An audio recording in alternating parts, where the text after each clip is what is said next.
What's up, guys? How you doing today? My name is Laura Cashara and I'm coming to you live or possibly on the replay with a super simple, easy keto kitchen recipe that everybody in the keto, low carb, high fat world talks about: Fathead pizza crust.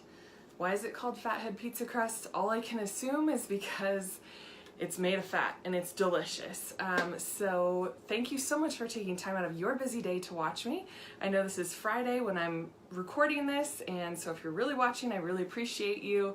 And I've just seen a bunch of people have questions on how to make Fathead pizza crust. There's a ton of recipes going around, and so I wanted to share with you mine because I make it probably 4 times a week. My family loves it, my son loves it, I love it. It reheats really well. There's nothing worse than soggy pizza. And so if you are just tuning in and found out that you can have pizza on the keto diet and you love that, feel free to drop this below. I got these cute little signs and I'm so excited for my lives. If you're watching live right now, please feel free to drop a 1 below. If you're catching the replay like normal, drop a 2 below. And if you're new to my broadcast, I would love for you to drop new in the comments so I can reach out to you and we can become best buds. So let's make this super simple because I know everyone has places to be. So first ingredient, this is how I make mine. There's a ton of recipes. And I've tried the whole cauliflower crust thing, and that's awesome if that's your thing, but the texture is just not working for me, and my husband does not like the cauliflower one, so Fathead is what we do pretty much all the time. So first thing you're going to need is a bowl. You're going to need 3 cups of shredded mozzarella cheese and 2 tablespoons of cream cheese, which I have already put in the bottom of this because I want to make this video short and sweet so we can get on with it, right? You're going to take this bowl, put it in your microwave for 1.5 minutes, maybe 2 minutes, depending on how strong your microwave is. While that's in there melting, feel free to get your eggs out. We need 2 whole eggs and 1.5 cups of almond flour. And so today I'm using, whoops, I have it right here, Anthony's brand of almond flour. I got it off of Amazon. I typically use Bob's Red Mill, and I love that one. This, I guess, is unblanched, so it's not normally brown when I get it. So we'll see how the pizza tastes. It should still taste good though because almonds are delicious, and so the crust is always really dense and thick and yummy. Like I said, it reheats really well. It's not soggy. If you are worried about it being soft, just put it in a frying pan for 1 minute or 2, and yeah, so that's that. I also have in the oven a coconut flour crust because I wanted to try my recipe with coconut flour also for those of you that like or have to use coconut flour for this recipe.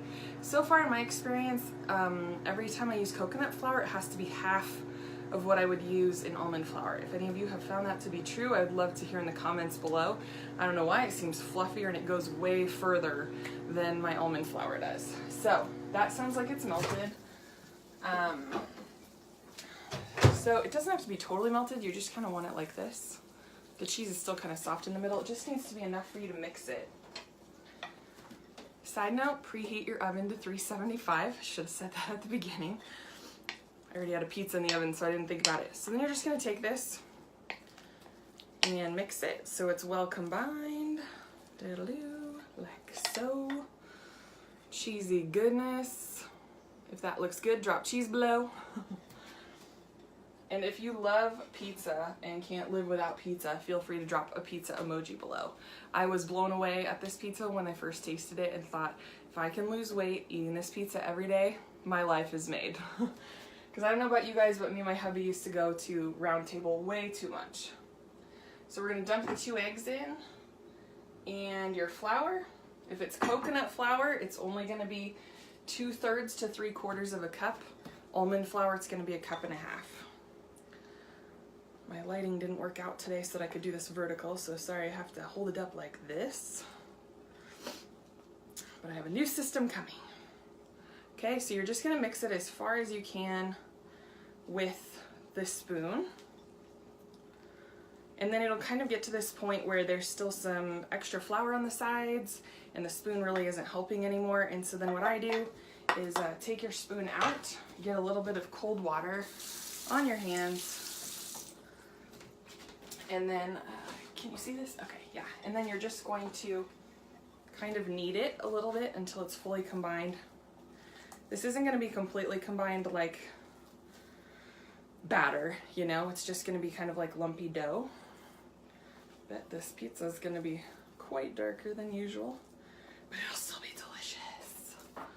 What are you guys' favorite pizza toppings? I would love to know, sauce and toppings, in the comments below. I got to try out some new ones. Okay, so here's what I'm working with. This is how it is. It's kind of just all mixed together. That is my coconut pizza. Coconut flour pizza, I should say. Let's check that out. Okay. It's looking good. One second here. I gotta have two testers for you guys as usual. So then once your pizza is all mixed together, side note, if you're watching live and you'd like to share this, I would love to give you a full name shout out. I really appreciate it. I know everyone has a lot of low carb, high fat keto friends on their friends list or in groups, and I appreciate all the shares that we normally have. So then you're gonna take the lump of dough, put it on parchment paper on top of a pizza tray, like so. My hands are very gooey. And then again, wet your hands with cold water. It's going to be very sticky, and you're just going to press it onto the pan.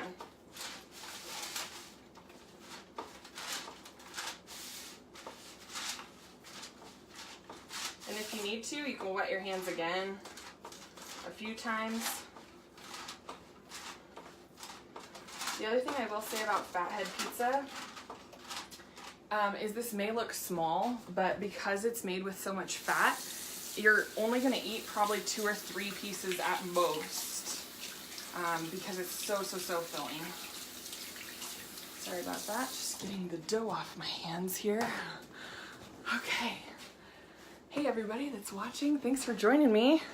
Okay, so as you can see, so this is a 14-inch pizza pan that I got on Amazon, not very expensive.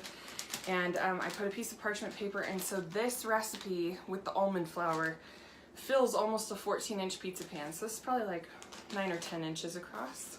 But it's really a decent size. If I make 2 of these, we can have company over, 6 or 8 people, and that's plenty. It's crazy. It's so filling. So then what you're gonna do with that, just the crust, you're gonna put it in your oven 375 for 12 minutes or until golden brown. As soon as it's golden brown, I'm not gonna make you sit here for 12 minutes. As soon as it's golden brown, you're gonna pull it out of the oven and then apply all of your toppings, whatever you choose. And then you're gonna put it back in the oven for about 8 to 10 minutes. And then my trick at the end, which you'll see with this coconut one here, looks awesome. So this is the coconut flour crust. You can see that the crust overall is much smaller than the almond flour one, but still delicious. Of course, again, coconut flour is much more fluffy, but it still turned out great. And then I just topped this with no sugar added marinara sauce, and then some cheese and salami and pepperoni, and then some seasonings. And so the trick is when you put it back in the oven with your toppings, put it on low broil for 1.5 to 2 minutes until it's golden brown like this on top. Otherwise the cheese will just get melty and never get that like bubbly golden goodness, as it were. So that's the coconut flour pizza. Gonna put the almond flour in, put that back on 375, and so that is it. That is their pizza crust. I'll be coming back on here a few more times to show you my other variations of pizza. My husband and I made a cheeseburger pizza with a sriracha mayo sauce that was awesome. One of our favorites that I make is chicken Alfredo pizza with Alfredo sauce from scratch, which is thebomb.com, and it's so easy. And the best part is once you master this crust recipe, I don't even really like measure anymore. If you are someone who's looking for your macros and you want to know the nutrition, it's obviously all going to matter on the toppings. And so we can figure out like the basis of the crust, but it really matters what you put on top of it. As long as it's keto friendly, you're good to go. And then you'll be surprised, like I said, how little of the pizza you'll eat. Maybe 1 to 2 slices. I have also taken the crust, baked it, pulled it out, and instead of regular toppings, I just put a little bit of olive oil and Parmesan cheese and make cheesy bread for the week. Cut it once vertically and then a bunch of little strips like cheesy bread from Round Table or somewhere else. And then I keep it in the fridge, and we have it with Caesar salads, we dunk it in soup, sometimes we just dunk it in Alfredo sauce because it's all keto and it literally tastes like bread. I am so happy because I love gluten and I love bread, and so this pizza crust recipe is so easy to make. I know you can master it. If you have any questions, as always, feel free to drop them in the comments below. My name again is Laura Cashara. Thank you so much for taking time to watch me, and I appreciate you. Have a great day.